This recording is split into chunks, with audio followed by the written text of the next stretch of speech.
नमस्कार, प्यारा हिंदुस्तान न्यूज 24/7 में आपका हार्दिक स्वागत है। हरियाणा के रोहतक से आ रही है big breaking news. PGI Rohtak के हड़ताली आउटसोर्स फेयर कर्मियों के धरने पर पहुंच सांसद दीपेंद्र हुड्डा ने दिया समर्थन। दीपेंद्र हुड्डा ने हड़ताली कर्मियों को दिया भरोसा, सरकार हड़ताली बेरों को अकेला न समझे। कांग्रेस पार्टी सड़क, विधानसभा से लेकर संसद तक मजबूती से इनके हक की उठाएगी आवाज। सांसद की सरकार से अपील, सरकार हड़ताली बेरों से तुरंत बातचीत कर उनकी मांगों को मंजूर कर करे समाधान। दीपेंद्र हुड्डा का भाजपा सरकार पर आरोप, भाजपा ने सत्ता में आने के बाद एचकेआरएन कर्मचारियों को पक्का तो किया नहीं, उल्टे नौकरी से शुरू कर दिया हटाना। कांग्रेसी सांसद ने कहा, एम्स के हम 11 अस्पताल लेकर आए थे, लेकिन 11 साल में किसी भी एम्स का कोई जिक्र नहीं, हरियाणा की तरफ नहीं आया 1 इंच भी मेट्रो। अब खबर विस्तार से। रोहतक से कांग्रेसी सांसद दीपेंद्र हुड्डा आज पीजीआईएमएस रोहतक में अपनी जायज मांगों के लिए धरनारत आउटसोर्स बेयर कर्मचारियों के धरने पर पहुंचे और उनकी मांगों को जायज बताते हुए उन्हें अपना पूर्ण समर्थन दिया। उन्होंने कहा कि सरकार तुरंत बातचीत के माध्यम से कर्मचारियों की मांगों को मंजूर कर समाधान कराए। सरकार पीजीआई कर्मचारियों को अकेला न समझे। दीपेंद्र हुड्डा ने धरनारत कर्मियों से कहा कि वे अपने आप को अकेला न समझें। कांग्रेस पार्टी उनकी आवाज को सड़क से लेकर विधानसभा और लोकसभा तक मजबूती से उठाएगी। उन्होंने कहा कि कर्मचारियों की मांग है कि एचकेआरएन पॉलिसी के तहत लगे सभी कर्मचारियों को पोर्टल पर चढ़ाया जाए, जॉब सिक्योरिटी पत्र जारी किया जाए। प्रशासन में ठेकेदार द्वारा वेतन बढ़ोतरी, एरियर हटाए गए कर्मचारियों को दोबारा लगाया जाए। पीजीआई घोटाले के दोषियों के खिलाफ एफआईआर दर्ज कराकर जांच कराई जाए। दीपेंद्र हुड्डा के साथ धरने पर विधायक बीबी बत्रा, विधायक शकुंतला खटक, विधायक इंदुराज नवाल, विधायक बलराम दांगी, रोहतक से कांग्रेस पार्टी से मेयर का चुनाव लड़ चुके सूरजमल किलोई, इंटक के प्रदेशाध्यक्ष वीरेंद्र सरोहा व कर्मचारी नेता महावीर मलिक भी मौजूद रहे। दीपेंद्र हुड्डा ने कहा कि चुनाव के समय जब कांग्रेस पार्टी ने कहा कि कांग्रेस सरकार आने पर एचकेआरएन कर्मियों को न सिर्फ पक्का किया जाएगा बल्कि आगे होने वाली भर्तियों में कच्ची नहीं पक्की भर्ती की जाएगी, लेकिन दुष्प्रचार में माहिर सत्ता पक्ष ने एचकेआरएन कर्मियों को गुमराह कर दिया और सत्ता में आने के बाद भाजपा सरकार ने एचकेआरएन कर्मचारियों को पक्का तो किया नहीं, उल्टे उनको नौकरी से हटाना शुरू कर दिया। उन्होंने कहा कि पिछले दिनों जिला विकास निगरानी समिति दिशा बैठक में पीजीआई में हुए नियुक्ति घोटाले की जांच कराने का मुद्दा उठा चुके हैं। उन्होंने कहा कि बीजेपी ने चुनाव के समय महिलाओं को लाडो लक्ष्मी योजना के तहत प्रतिमाह 2100 रुपये देने, किसानों की उपज को एमएसपी पर खरीदने, 2 लाख युवाओं को पक्की सरकारी नौकरी, 5 लाख युवाओं के लिए रोजगार के अवसर, हर घर गृहिणी योजना तहत 500 रुपये में सिलेंडर देने जैसे तमाम वादे किए, लेकिन अब तक उन पर अमल नहीं किया। बीजेपी जनता से झूठे वादे करने वाली पार्टी है। दीपेंद्र हुड्डा ने कहा, हरियाणा में कोई नई रेलवे लाइन नहीं बिछाई गई और इसी के साथ जी मेट्रो के नाम पर भाजपा राजनीति करती है। वह मेट्रो 1 इंच भी हरियाणा की तरफ नहीं आई है। हुड्डा ने कहा कि केंद्र सरकार 28 राज्यों में सबसे कम बजट हरियाणा को दे रही है, खेल बजट भी हरियाणा को सबसे कम मिल रहा है। हरियाणा के पानी पर भी ढाका मारा गया। भाखड़ा के पानी पर पंजाब सरकार ने कब्जा किया और केंद्र सरकार चुप्पी साधे हुई है। हमारे नाम से इनका काम चलता रहे। दीपेंद्र हुड्डा। सांसद दीपेंद्र हुड्डा ने कहा कि बीजेपी नेता किरण चौधरी के सवाल पर कहा कि कुछ नेता सुबह शाम भूपेंद्र हुड्डा और दीपेंद्र हुड्डा का नाम जपते हैं और हमारे नाम पर ही कुछ नेता राजनीति कर रहे हैं। हम चाहते हैं कि ये ही हमको केंद्र बिंदु में रखकर बोलते रहे ताकि इनका काम चल सके। हिसार यूनिवर्सिटी में छात्रों पर लाठीचार्ज पर दीपेंद्र हुड्डा ने कहा कि ये स्टूडेंट्स के साथ बिल्कुल गलत हुआ है। इस तरह का बर्ताव छात्रों के साथ नहीं होना चाहिए। मैं आज हिसार एचयूयू पहुंचकर धरनारत छात्रों से मिलूंगा। ठेकेदार के कर्मचारियों ने रोकी सांसद दीपेंद्र सिंह हुड्डा की कार। पीजीआई के विजय पार्क में अनुबंधित कर्मचारियों की हड़ताल को समर्थन देकर लौट रहे लोकसभा सदस्य दीपेंद्र हुड्डा का कुछ लोगों ने विरोध किया। ओपीडी के सामने ठेकेदार के कर्मचारियों ने सांसद की कार के सामने आकर उसे रुकवाया व विरोध स्वरूप नारेबाजी की। हालांकि सांसद दीपेंद्र ने कार से उतरकर उनकी बात सुनने के लिए कार से उतरे भी, लेकिन किसी ने उनसे तीखे लहजे में बात की। इसके बाद वे कार में जाकर बैठ गए। सांसद के सुरक्षा कर्मचारियों ने भीड़ में रास्ता बनाकर उनकी कार निकाली। इसके बाद भी कर्मचारी नारेबाजी करते रहे। इसके चलते वहां करीब 5 मिनट तक हंगामा हुआ। रोहतक से वैशाली सैनी की रिपोर्ट। करना पड़ रहा है, ये बड़े दुर्भाग्य की बात है और विशेष तौर पर इसीलिए दुर्भाग्य की बात है कि ये पीजीआई ये अपनी एक प्रतिष्ठा रही है।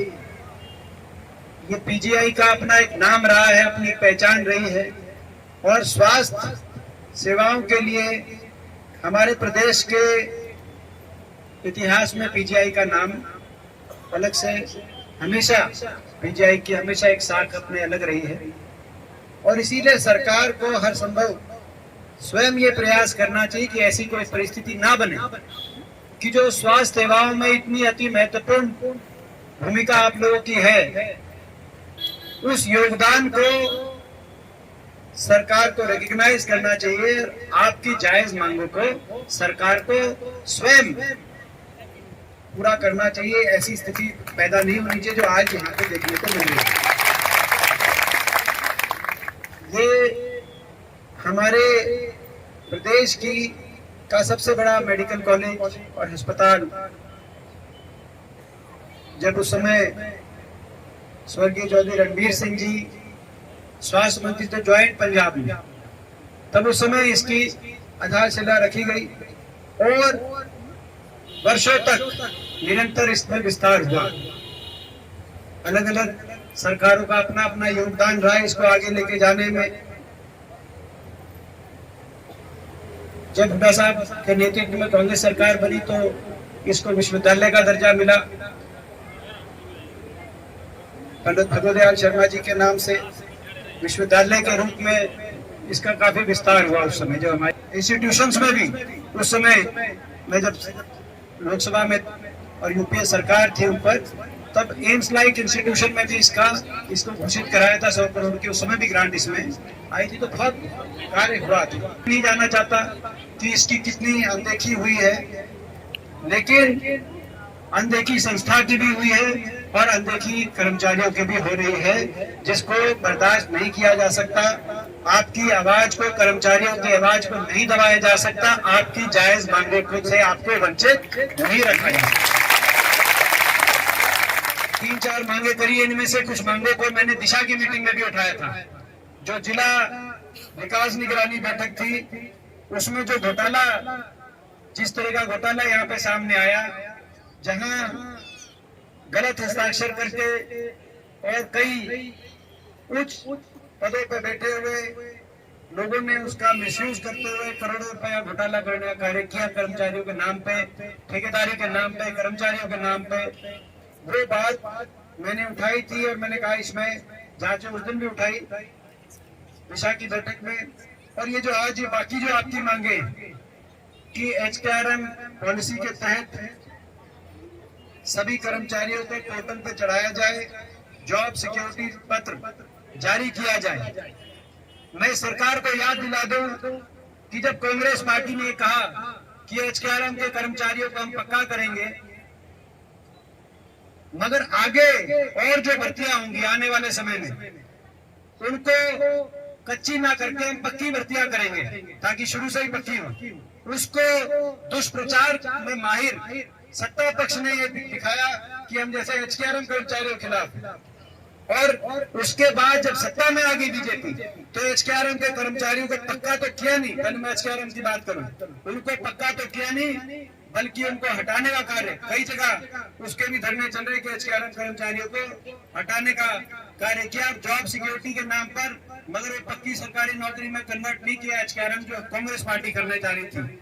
और हमारी मांग भी है, हमारा संघर्ष भी है, भाई लड़ाई भी है कि आने वाले समय में HKRM कर्मचारियों को पक्का से पक्की सरकारी के रूप में हमारी मांग है। मगर दुष्प्रचार में माहिर लोग हैं, कहा इन्होंने कुछ, वो भी नहीं किया। और यहाँ तो हमारे कर्मचारियों को HKRM के रूल्स में भी डालने का काम नहीं किया। तो इस बात को HKRM में ऑब्जर्व किया जाए, पोर्टल पे चढ़ाया जाए, जॉब सिक्योरिटी दिलाई जाए। इस बात को विधानसभा में भी उठाएंगे, लोकसभा में भी उठाएंगे आपके साथ।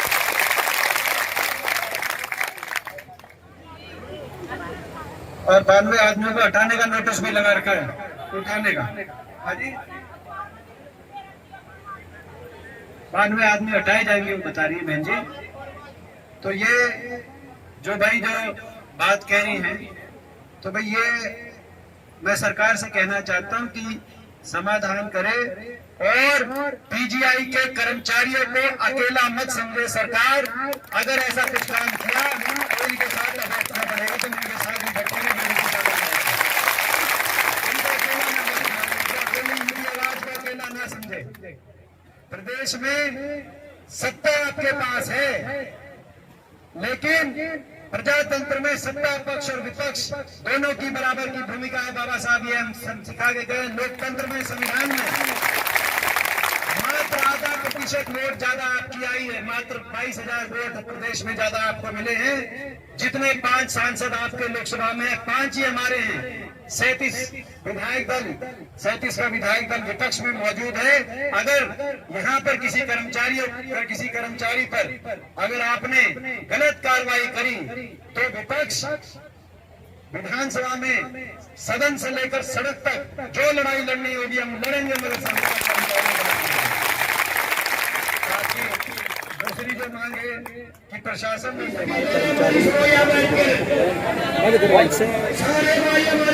कर्मचारी हैं वो यहाँ पर अनिश्चितकालीन हड़ताल के माध्यम से अपनी आवाज़ सरकार तक पहुँचाने की कोशिश कर रहे हैं, लेकिन सरकार के कानों तक आवाज़ नहीं पहुँच रही।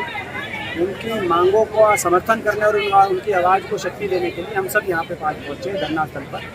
बहुत सी ऐसी मांगे जो जायज़ है। बहुत बड़ा घोटाला एक सामने आया, आपने देखा दिशा की मीटिंग में मैंने उठाया था, जो कर्मचारियों की ठेकेदारी के रोल्स पे रखे होने के नाम पर बड़े बड़े पदों पर बैठे हुए हेल्थ यूनिवर्सिटी में लोग अपने घरों में कईयों को रोल पे नाम देके उनकी मिलने वाली जो तनख्वाह थी, कमाई थी, उन्होंने नकारने का काम किया। तो उसकी जांच हो, ये भी मांग है। HKRM में कर्मचारियों का पंजीकरण होकर HKRM के बेनिफिट दिए जाए और जॉब सिक्योरिटी लेटर दिया जाए, ये भी मांग है। HKRM को लेकर जो सरकार ने मांग करी थी सारे HKRM कर्मचारियों से, वहाँ भी इलेक्शन से पहले कहा था उनको पक्का करेंगे, लेकिन उनको हटाना। ये सारी बातें हैं, इनको मांगों का हमने समर्थन किया है और सरकार से मांग करते हैं जल्दी इसका समाधान। सर, ठेकेदार का कहना है कि 1500 के करीब कर्मचारी हैं और ये 900 कुछ कर्मचारी हैं जो HKRM के पोर्टल पर चढ़ाने की मांग कर रहे हैं। वो कह रहे हैं कि या तो सब हो। ये देखिए, ये कार्य कोई जो है ठेकेदार का नहीं, ये विषय है यूनिवर्सिटी वाइस चांसलर की। और जो सरकार है, हरियाणा सरकार की जो सेक्रेटरी हैं, जो मंत्री हैं, वो PGI में इतनी जो समस्या है कर्मचारियों की, अब जो बात है वो सबके साथ बैठ के उसका समाधान करें, उनकी मांगों का समाधान निकलवाएं। ये उनके विषय का ठेकेदार को और इनको अपने सामने करने की परिस्थिति को नहीं मेंटेन रखा जा सकता। जिनकी जिम्मेदारी है वो बैठ के समाधान निकालें, वो इनका समस्या का समाधान निकालें, इनकी मांगों को पूरा करें। वो कह रहे हैं कि लास्ट मोमेंट पे इनकी फाइल है और ये लोग मिले भी थे VC से, इनको आश्वासन दिया, बावजूद इसके भी स्ट्राइक पर। तो भाई वो क्या, वो बता रहे हैं ना, आप नहीं कह रहे। तो ये जो जब तक इनकी मांग पूरी नहीं होती, उनको अधिकार है अपनी मांग रखने की। ये ठीक है, ये अपनी अगर जो है ये तो अपनी जायज़ मांगों को लेकर लड़ाई लड़ रहे हैं, इनको अपना अधिकार है और हम उन मांगों का समर्थन करते हैं।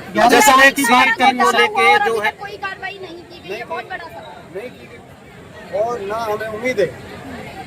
ये तो भाजपा का भ्रष्टाचार और भाजपा का अहंकार तो सातवें आसमान पे, चरम पे, बेशर्मी से घोटाले किए जा रहे हैं। देश में हर महकमे में घोटाले किए जा रहे हैं और जांच नाम MP साहब जो है HAU में भी इस तरह से छात्रों पर जो है लाठी जाऊँगा इसके लाठीचार्ज हुआ है, तो अपना स्टाइपेंड मांग रहे थे।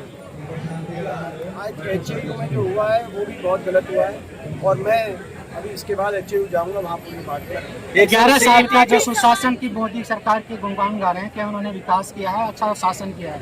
वो तो आप लोग बताओ सच्चाई क्या है हरियाणा की तरफ। 11 साल में केंद्र सरकार की तरफ से क्या मिला हरियाणा को, क्या मिला केंद्र सरकार की तरफ से?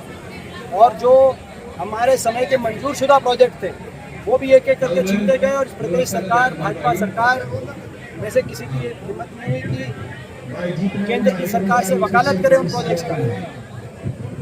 अहम इंटरनेशनल एयरपोर्ट जेवर चला गया, 11 साल की उपलब्धि। Gohana rail coach factory Banaras चली गई। एम्स के 10 अस्पताल जो एम्स में बनने थे, एम्स कैंपस बाड़सा के अंदर 10 राष्ट्रीय शैक्षणिक स्वास्थ्य संस्थाएं आनी थी, वो इनका कुछ पता नहीं कि फाइल कहाँ चली गई।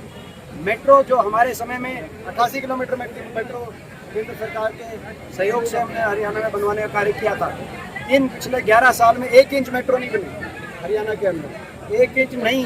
रेल की लाइन मंजूर नहीं हुई, नई रेल की लाइन कहीं बिछाई जाएगी। एक कोई थर्मल का कारखाना मंजूर नहीं हुआ, एक कोई परमाणु का कारखाना मंजूर नहीं हुआ, एक कोई नया विश्वविद्यालय या केंद्रीय स्तर का कोई शैक्षणिक संस्थान 11 साल में हरियाणा में नहीं आया। और दूसरी तरफ हरियाणा से ली जा रही है उस अनुपात में 28 में से सबसे कम बजट हरियाणा को दिया जा रहा है। और खेल बजट भी देश में 28 में से सबसे कम खेल बजट हरियाणा में। तो ये और केवल 80 करोड़ सबसे कम 28 में। और यहाँ तक कि अब तो हमारे पानी पे भी पंजाब डाका मार गया और केंद्र सरकार मुख्य दर्शक बनी रही भाखड़ा में। तो केंद्र सरकार ने 11 साल में हरियाणा के लिए किया क्या जो गुणगान कर रही है भाजपा वाले, जो ये कार्यक्रम कर रहे हैं। कार्यक्रम ना करें भाजपा वाले, ये भी बताएं कार्यक्रम में कि 11 साल में जो मैंने ये प्रश्न किए हैं, इन प्रश्नों में से किसका जवाब उनके पास है कि चौधरी ने कहा कि हुड्डा साहब ने कैप्चर किया हुआ है कांग्रेस को और साथ में खर्ची पर्ची से नौकरी लगती है। मैं भी पर्चियां लेकर पहुंचती थी। इसी में एक सवाल मेरा है, चाह रहे हैं वो प्रमाण पत्र न बनने के कारण काफी युवा है जो भारत बनने से देखिए हाँ, उसमें भी सरकार का जो सीटी वाली करे ना, तो सीटी में मैंने कहा था कि इसको सीटी को आगे डेट भी बढ़ाई जाए और जो है जो सारी जो ये आप प्रमाण जो आप कह रहे हो कि भाई जो सर्टिफिकेट्स है उसके बनने में जो दिक्कतें आ रही हैं उनका समाधान हो।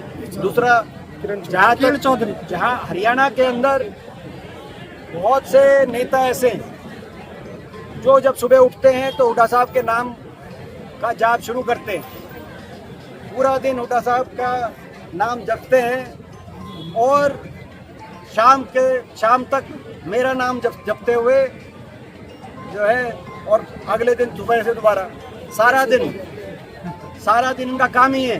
हरियाणा में बहुत से नेता ऐसे हैं और उन नेताओं का मैं दिल से धन्यवाद करता हूँ, क्योंकि कहीं ना कहीं हरियाणा की राजनीतिक परिस्थितियों में चर्चा का केंद्र बिंदु वो जो है वो हुड्डा साहब को